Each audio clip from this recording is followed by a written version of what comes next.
Happiness is not something you postpone for the future. It is something you design for the present. That's what I learned from Jim Rohn, and let me tell you something that may shock you. If you're waiting for life to get easier before you get happy, you'll be waiting forever. Life doesn't get easier. You get stronger, and happiness, that's not a gift. It's a discipline, a decision, a daily practice. Now I know there are days when everything seems stacked against you. The bills are due, the car won't start. Your dreams feel like they're slipping away, and in those moments, happiness feels like a luxury. But hear me loud and clear. Happiness is not a reward for good times. It's a responsibility in the hard times. Most people live their entire lives waiting for the weekend, waiting for the right opportunity, waiting for more money, more comfort, more peace, and then finally, they think they'll be happy. But here's the truth. Happiness doesn't arrive with a better job, a bigger house, or a perfect relationship. It's not something that shows up after all your problems disappear. If you're always postponing your happiness until life becomes easier, you're setting yourself up for a life of quiet frustration. Because life never promises ease. It only promises change.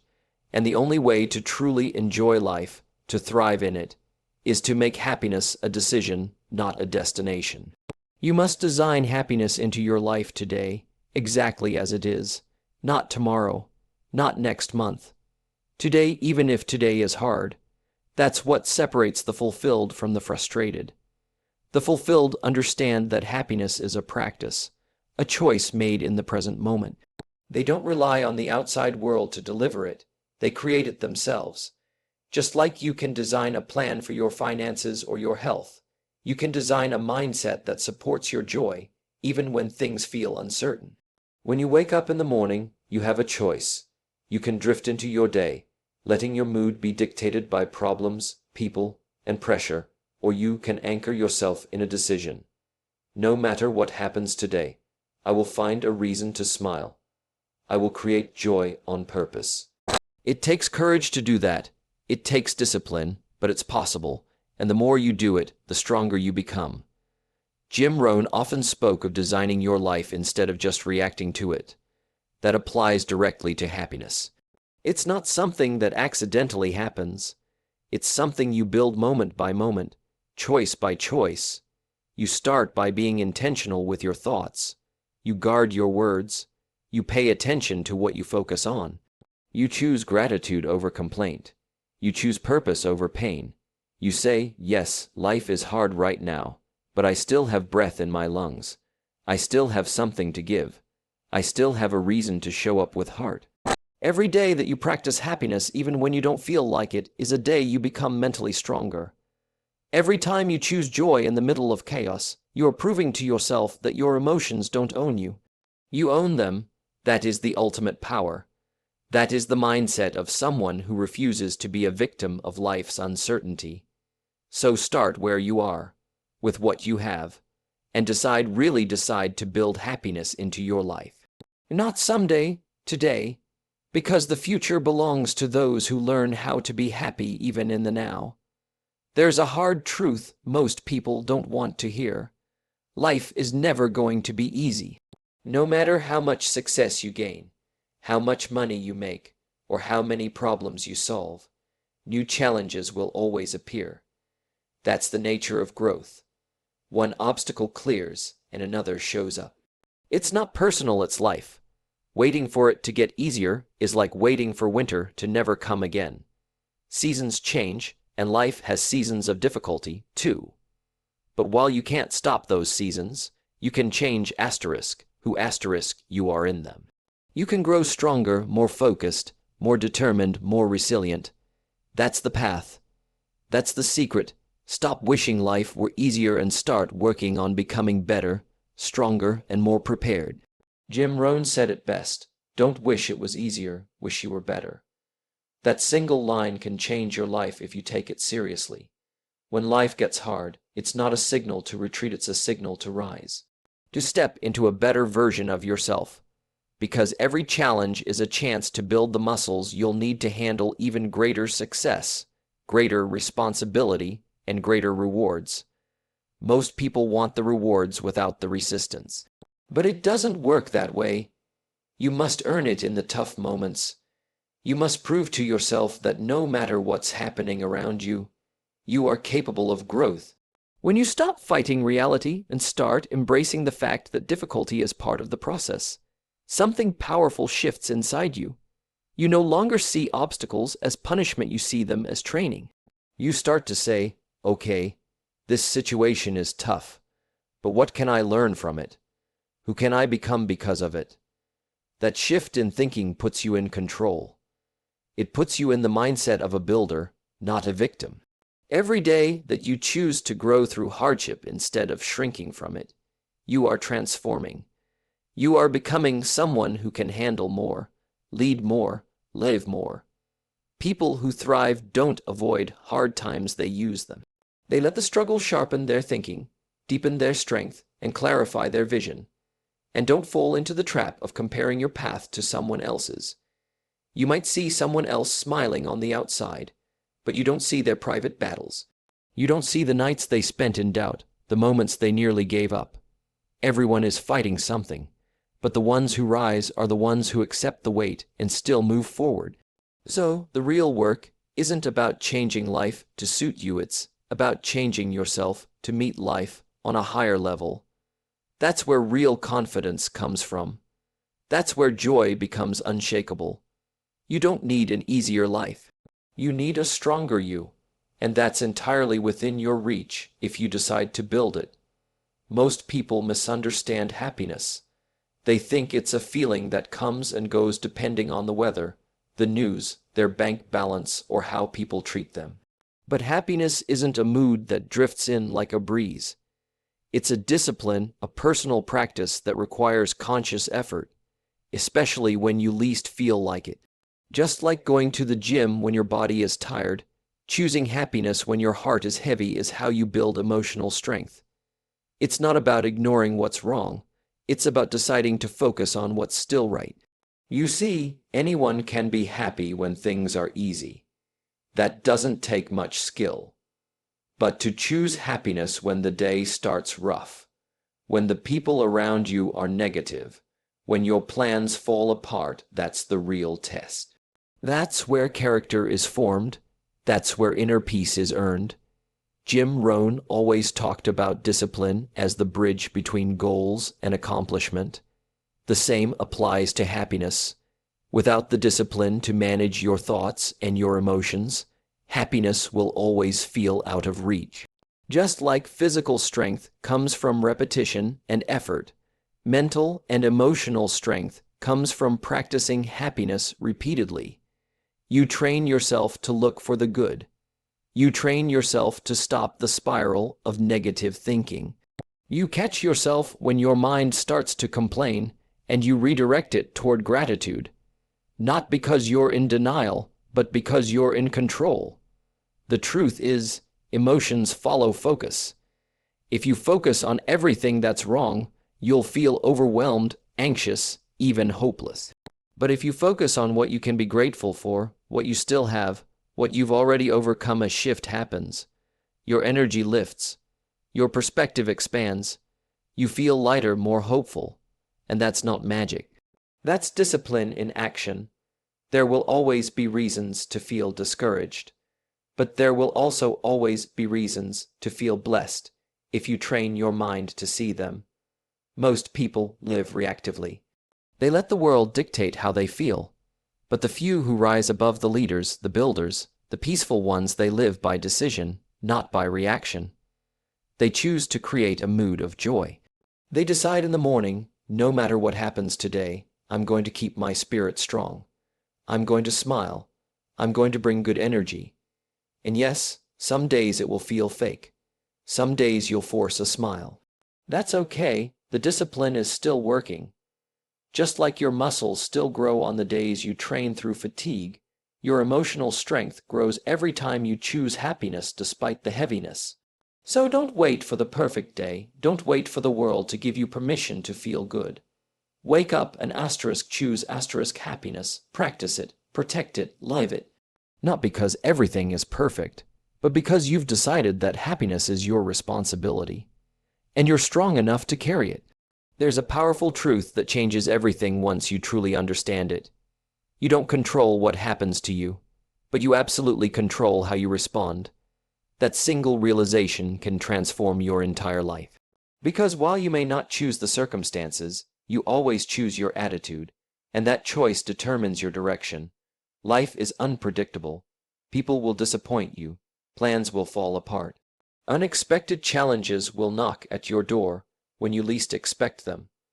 But even in the middle of that chaos, you still have the ability to respond with intention, with focus, and with strength. Many people give away their power without even realizing it. They say things like, "He ruined my day," or "This situation made me miserable." But no one and nothing can make you feel anything unless you allow it. The moment you begin to take ownership of your reactions is the moment you take back your power. You're no longer a puppet controlled by people or problems. You become the one in charge of your emotions, your mindset, and your direction. Jim Rohn used to say, "It's not what happens that determines your life's future, it's what you do about it." And that's where your freedom lies. Bad things might happen, but your response decides whether those events break you or build you. You can't always prevent disappointment, but you can choose not to dwell in it. You can't always stop negative people from speaking, but you can refuse to let their words define you. You can't avoid every storm, but you can learn to sail through it. Your response is a powerful tool. When you use it wisely, it becomes the difference between feeling stuck and moving forward, between despair and hope, between chaos and calm. It's not about pretending everything is okay when it's not. It's about choosing a response that keeps your peace, your dignity, and your direction intact even when things aren't okay. It takes emotional maturity to respond instead of react. Reactions are automatic, emotional, and often regretful. But responses are thoughtful, intentional, and aligned with your values. When you take a moment to pause, to breathe, and to choose your next move with clarity, you're living from strength, not weakness. And here's something incredible. The more you practice controlling your response, the more you begin to control your life. You stop being at the mercy of external events. You build inner stability. You develop a calm confidence that others can feel. And over time, you become someone who can walk through fire and still maintain peace within. So the next time life throws something unexpected your way, and it will remember that your power lies not in changing the world around you, but in mastering the world within you. Choose your response wisely, because in that space between what happens and what you do, your true strength is revealed. When life gets heavy and uncertain, it's easy to focus on what's missing, what's going wrong, and what's out of your control. Most people do. They sit in frustration, replaying their problems in their minds, feeding the fear and amplifying the pain. But there's a mindset that separates the mentally strong from the emotionally overwhelmed, and that's gratitude. Gratitude is not some shallow practice of writing down 3 things to be thankful for. It's a powerful shift in perspective that, when applied consistently, can turn struggle into strength and pressure into peace. Gratitude doesn't mean denying your pain. It means refusing to let pain be the only thing you see.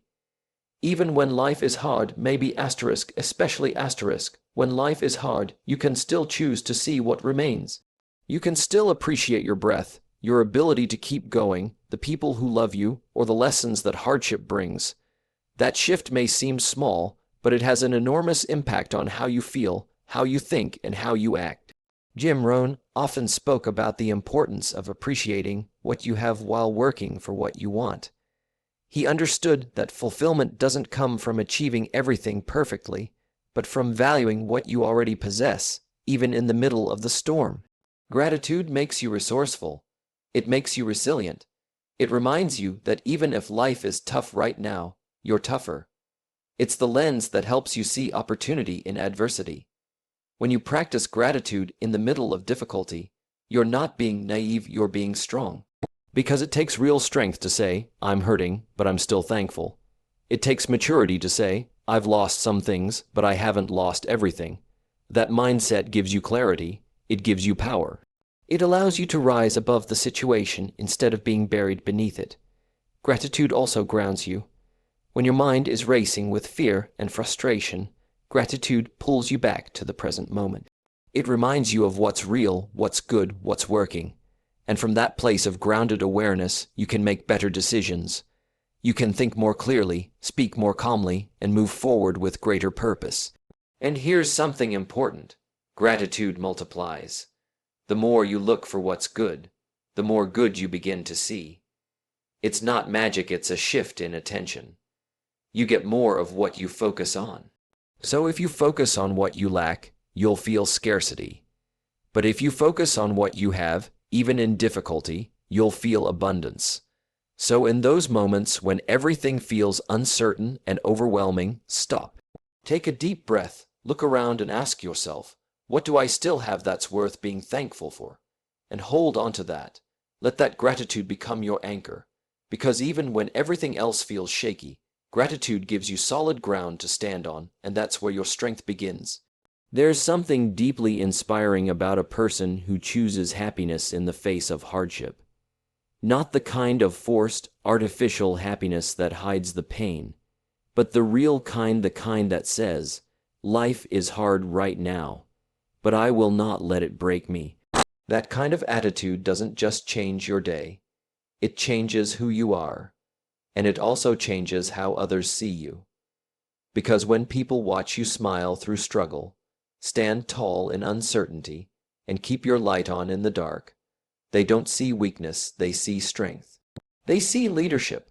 They see hope. The truth is, happiness that is built in easy times is ordinary.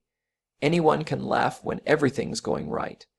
But happiness that is built in pain, that is earned in silence, that is chosen through tears, that kind of happiness is powerful. It becomes unshakable. It becomes part of your character. And that kind of joy has weight. It speaks even when you say nothing. It walks into a room and changes the energy. It teaches without preaching. It comforts without trying. And most of all, it inspires. People are watching you more than you think. Your family, your coworkers, your children, your friends. They're watching how you handle life, how you carry yourself in hard moments. You may not realize it, but every time you push forward with a peaceful heart, you're giving someone else permission to believe in their own strength. You become an example of what's possible. You become the proof that joy isn't about luck, it's about choice. Jim Rohn believed that we should work harder on ourselves than we do on our jobs because the better we become, the more we can contribute. Choosing happiness in hardship is part of that personal development. It means becoming a person who isn't thrown around by circumstances, who doesn't wait for good times to be good, who builds an inner world so strong that the outside world can't easily shake it. That's not just personal victory, that's a legacy. Because long after people forget your struggles, they will remember your strength. This kind of mindset doesn't happen overnight. It's built slowly, quietly, through daily decisions. Every time you get up when you don't feel like it. Every time you encourage someone else even when you're exhausted. Every time you keep going without recognition. Those moments build something inside you that can't be bought, faked, or rushed. They build a depth of character that not only serves you, but lifts others around you. So when life tests you and don't just think about how to survive it. Think about who you can become through it. And know that your joy, your strength, and your calm are not just for you. They're for everyone watching, everyone struggling, everyone wondering if it's possible. Let your happiness in hardship be the message. Yes, it's hard, but yes, it's possible. Keep going. Someone is finding courage in your smile.